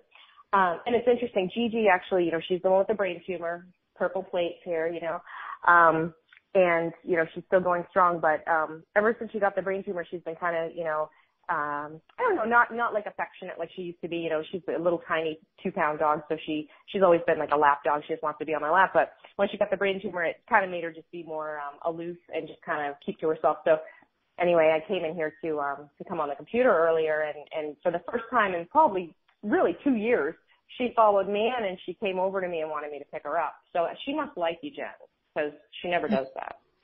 So really, she never does. I was thinking, wow, this is very special that she did this. But Jen, if you could go back in time, what is one piece of advice you would give to the younger Jen Young? Don't worry so much. Oh, I like that. Would you give that advice to the older Jen Young too? Or do you not worry as much? Yeah. Don't worry. Don't worry. It's hard not to, though, especially when it's part of our makeup. Yeah. Do you feel like it prepares you? And be, that's a different, worry. There's I've always been a worrier. And do you think there's any use for it? Like, people say what prepares you for the, for future, or for even for the, potential future trauma, it prepares you, do you feel like that's true, or do you really feel like it's just useless energy that is really... I think it's useless energy because it doesn't prepare us for anything. It just zaps us, right? And we can't help, and we can't really change anything. Well, when you worry, do you kind of think in your head of like different scenarios and different things like, oh, well, if this happens, what I'll do is this. Or if this happens, I'll do this. But really, I mean... You sound like someone who's a worrier. Oh, I'm such a worrier. I'm such a worrier. I'm the worst. Yeah, I am. You pegged me there. You're the psychic, so... Yeah, and it doesn't serve us. It doesn't serve the worrier well. It is, it's pointless, so... I really try when I start to go to that place to just say, let it be. Just do what the Beatles did and let it be, Right. Yeah. So along those lines, I guess, do you ever, in advance, I guess, because you're saying something earlier about, we're talking about like anxiety and, the civic situation or whatever a little bit, and different things. I guess, do you ever play out in your head any make-believe potential future conversations, like in an attempt to be well prepared, in the event that like such a future conversation were to happen? Do you know what I'm asking? It's sort of along the same lines. Not quite worrying, but let's just say even more about something good potentially. Like, oh, if I win this award, here's what I'll say. Do you kind of think in that manner, or does your brain not really do that? Like, do you know what I'm saying? For positive stuff, I'll allow or that for in. anything. Yeah. I used to do that a lot. Not so much now. Because I think now it's more readily available that when I meditate or when I channel or when I have visions. Yeah. And I know the difference, right? And when I was younger, I was this is so bizarre. I was told that I was making things up. Wow. So I practiced not doing that. Yeah. I'd encourage anybody, especially, going for a job or doing whatever they wanted, bring it on and imagine whatever you want, because it's so possible. It's just calling it in. Yeah. And have those conversations out loud in your head. Do whatever you can to make them real. It's like, it's positive visions. Yeah. As crazy as that sounds, it's positive.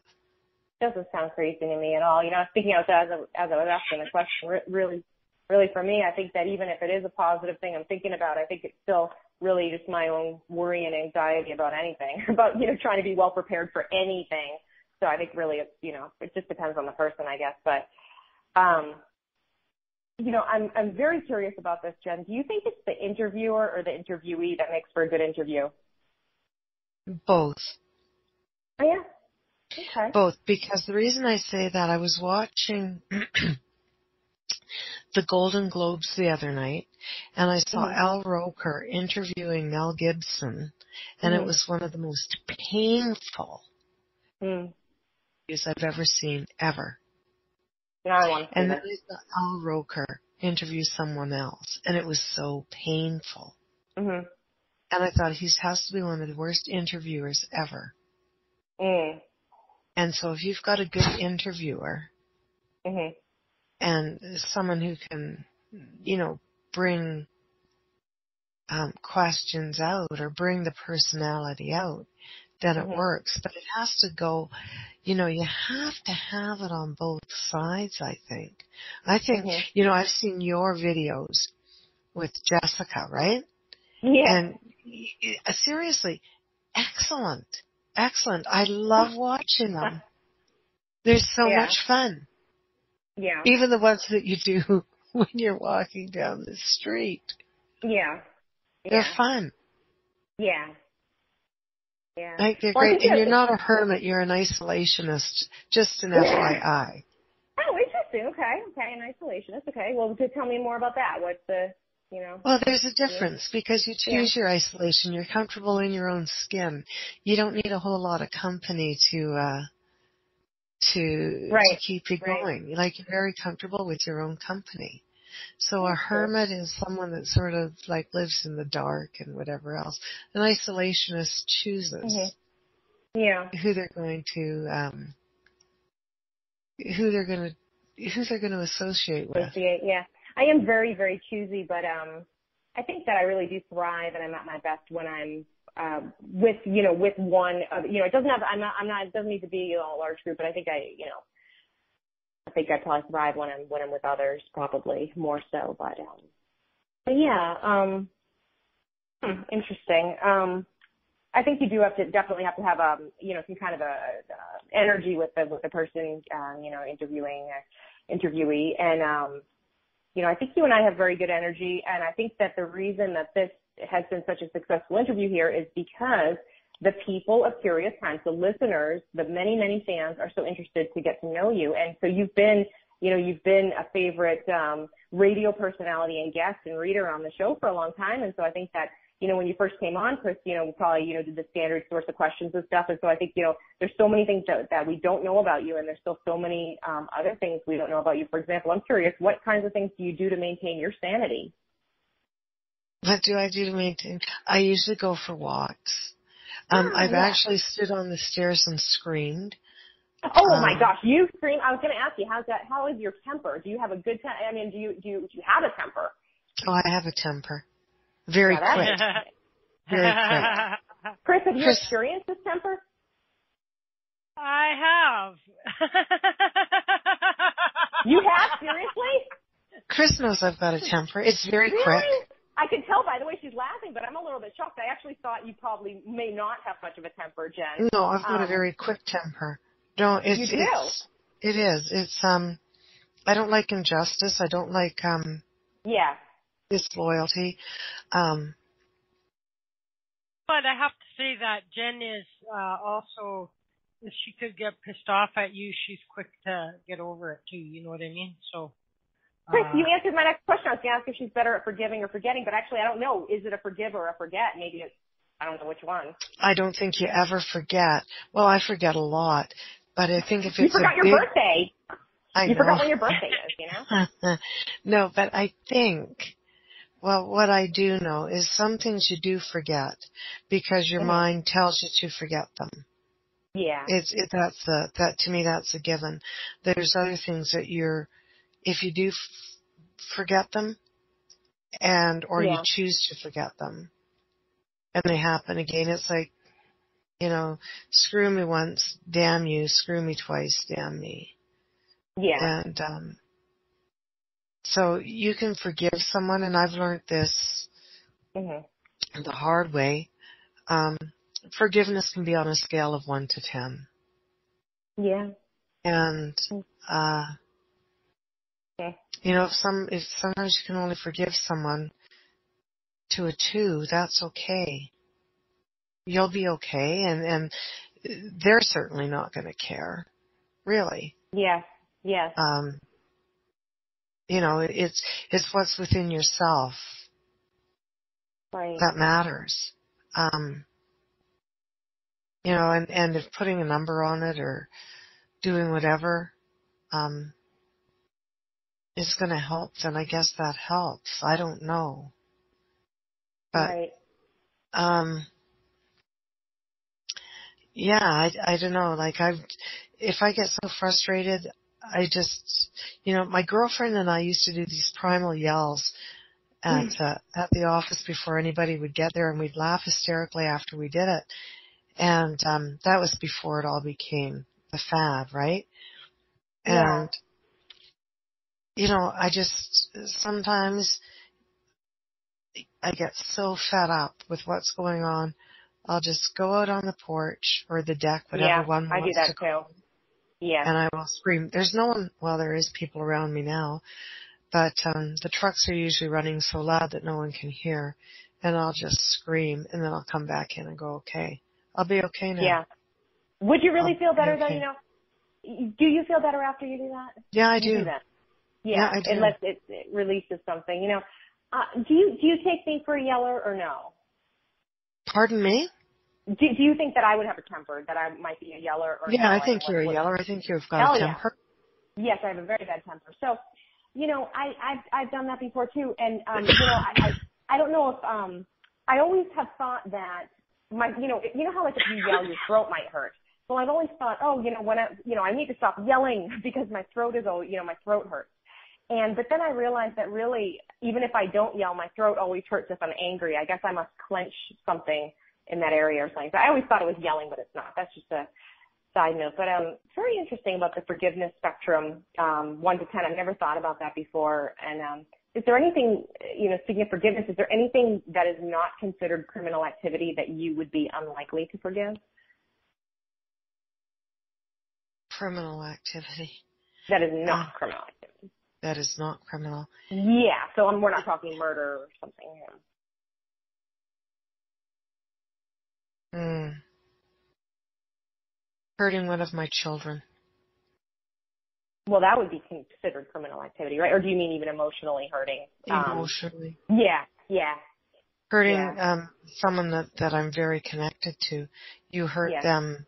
And even then, like, I can generally forgive, but there's, I think I can forgive. Hurt me, or Jen will never speak to you again. What was that? If what?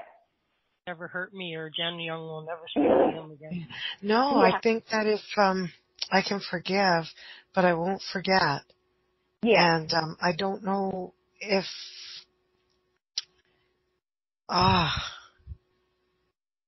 like I can understand it all. I can understand, but I don't know if I could welcome you back into my little heart circle. You know what I mean? Yes, I do. Absolutely. Yeah, because that to me is just like no. No. You only get a maybe, I don't know.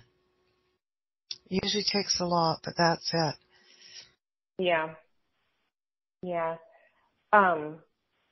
Well, let's see in comparison to Amy how you might answer this. Do you think that you tend to get bored easily, or do you feel like you're pretty easily entertained?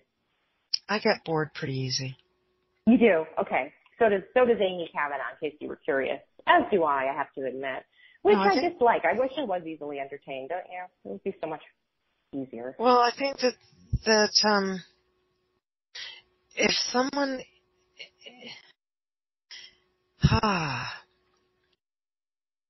you know, I've been married for, how long have we been married? Since 84, so however long that is. But we've been going out since 1980, so however long that is. A long time. It's a long time. It's a life sentence in some circles. And then some. He's kept me pretty well entertained. Very quick mind. Very quick sense of humor. Yes. And I think that's what it takes. You have to be with individuals that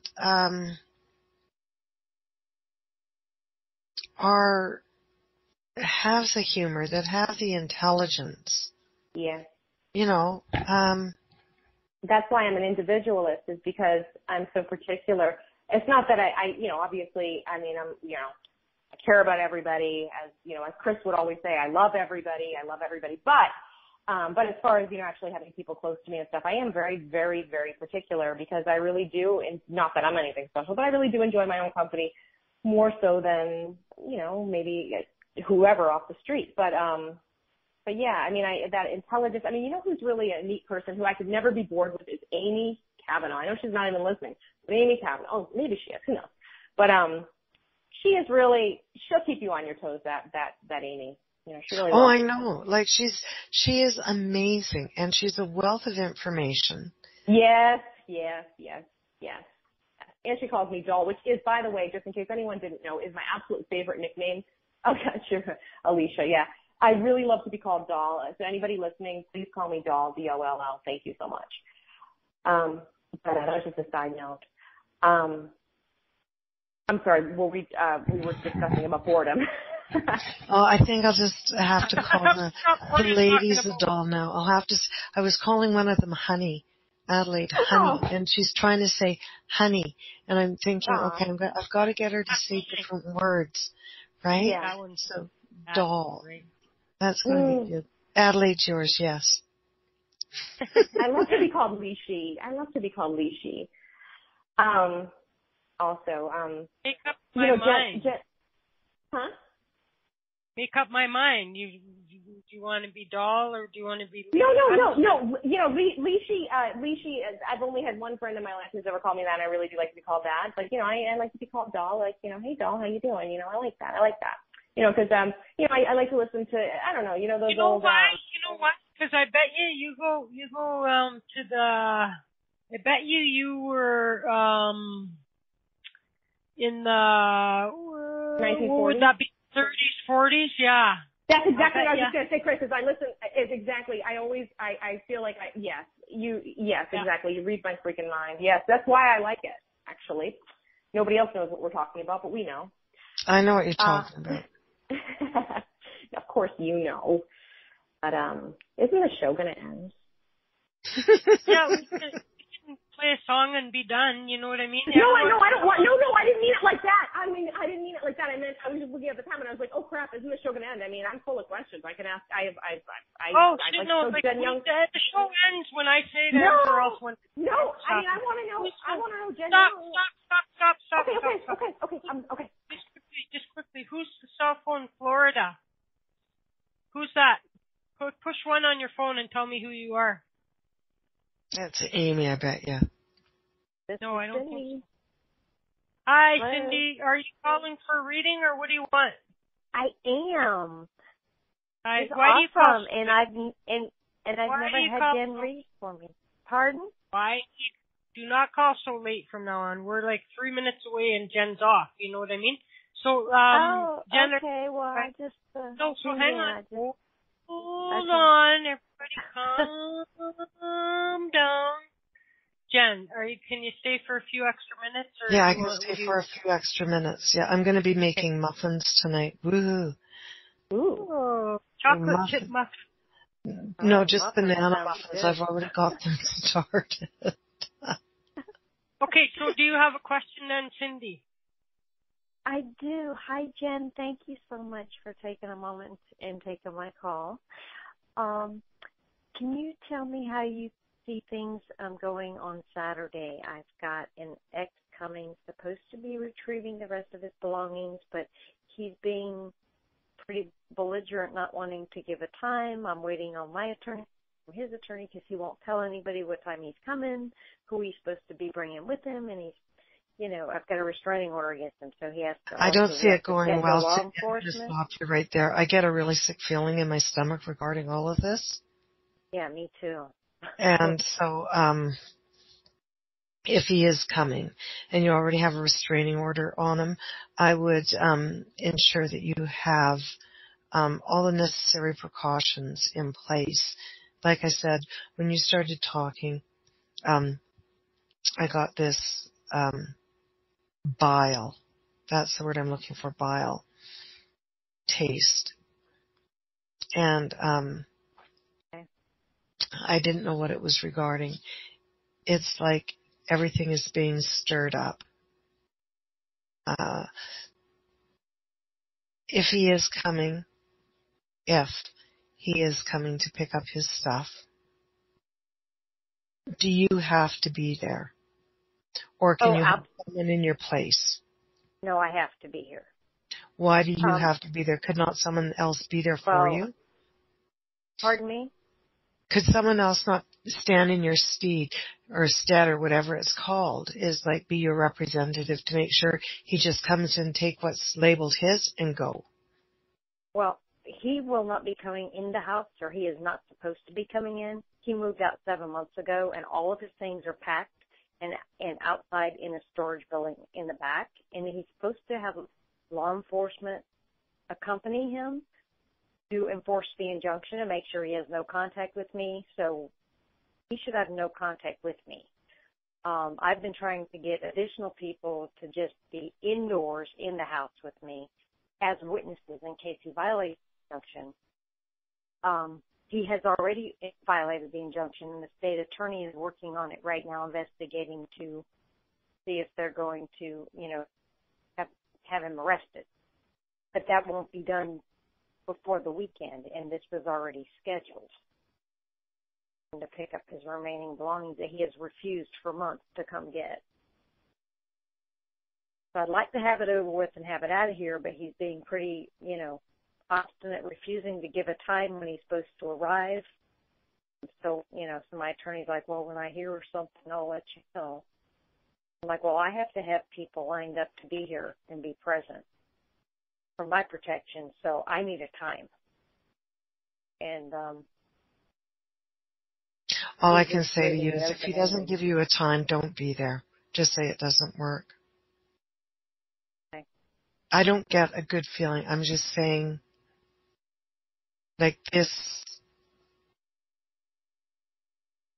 doesn't sit well. It doesn't sit well with me because the whole... After he's gone, after he's out of your life, I see sunshine and roses and a whole bunch of floral and spring is really good to you. But this guy is nothing but bad news, and you are not to be alone with him. And if you could have someone else there without you there, that would be the best case scenario. I can't because I have horses here and I need to protect my animals and I need to make sure that the injunction is enforced and he's not allowed in this house and he's not allowed near my animals. Do you have a sheriff in your area? Yeah, he's supposed to bring deputy. Well, he's supposed to do a lot of things, right? He's supposed to put his right shoe on before his left, but that doesn't necessarily mean he's going to do it. I would if just he shows do up is, without one, I'm going to have to have him arrested for violating the injunction and showing up without one. I mean, he's but not... that like, could be too late, darling. Do you understand what I'm saying to you? Okay, yeah. You think he's planning on showing up without one on Saturday? I don't know. You know him better than I do. I just don't get a good feeling with this guy. And I would say that if he's coming on Saturday, have the sheriff on speed dial. Or the local cops or your authorities.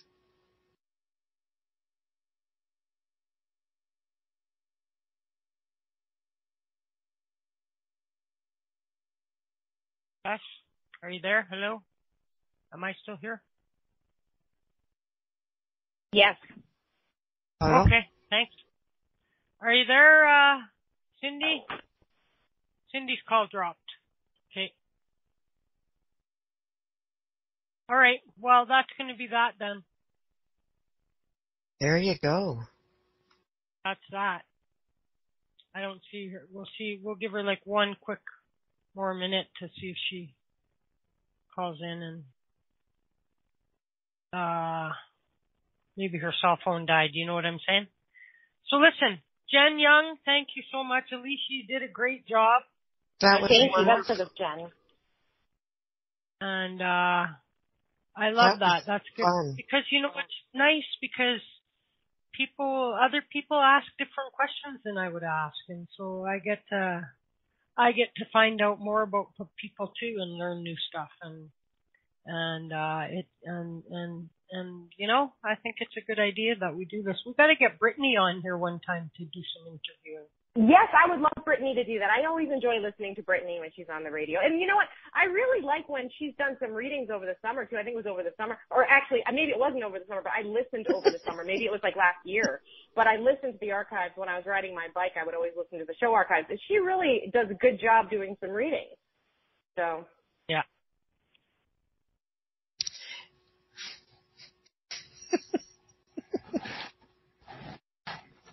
Well, this was fun. Thank you so much. And thank you. Thank you so much, Jen. Really, I mean, I don't, you know, everybody's full of it, you know, but really, I mean, I sincerely, really, really thank you so much. And I really do like you so much. Very, very much. One day thank you very much. One day we will meet. We'll all get together. I would like that very much. You made me feel so much better last week when you wrote that, when you said come and visit. I mean, just a little thing like that, you know. You don't even realize what that does for me, you know. I mean, it really makes me feel loved, you know. So thank you. Well, I mean it. Come and visit. Yeah. No, I know. God, I would love to visit with Amy too when you're there. That'd be very cool. That would be very nice. But I'll miss out this time. Maybe next time, right? Right.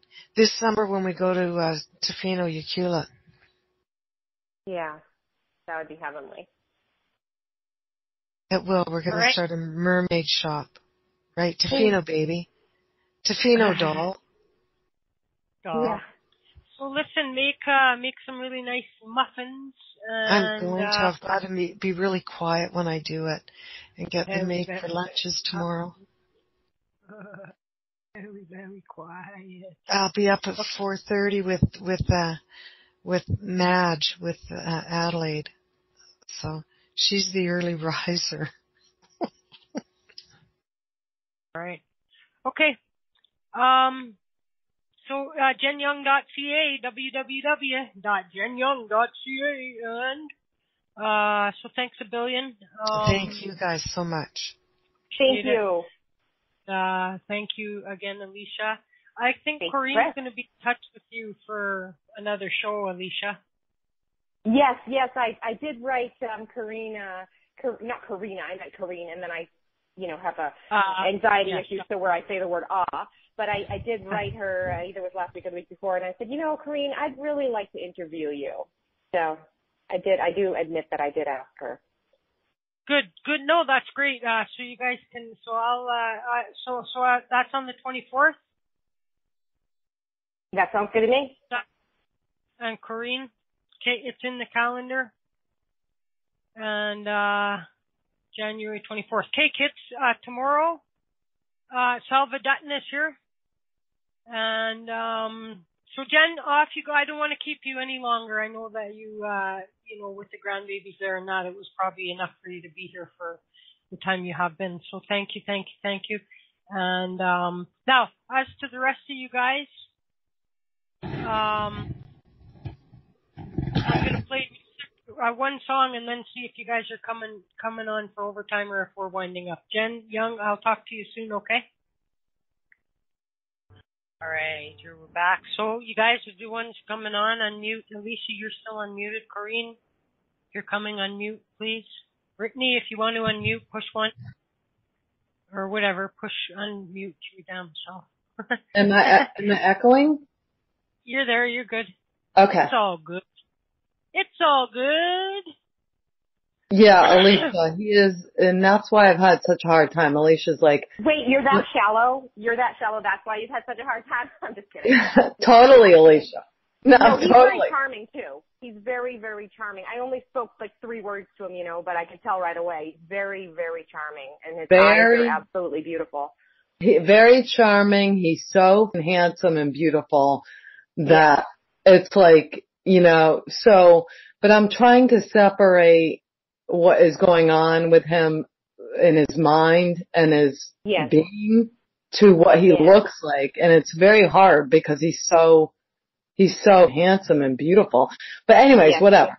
But I mean, also, Alicia, and also in your case, you're trying to do the same thing. And it's very difficult. I mean, it's difficult to, in my case, I had to, much like your other half had to do that because you said so. And I was told so I have to, acquiesce to that. And, but it's kind of in your court whether you have to do this or not. Do you know what I'm saying? Yeah, no, I know exactly what you're saying. And I just keep going through, periods where, this was the first time where I really, really was, really thought that I really was, I think that I'm gonna totally cut ties. I can't do it.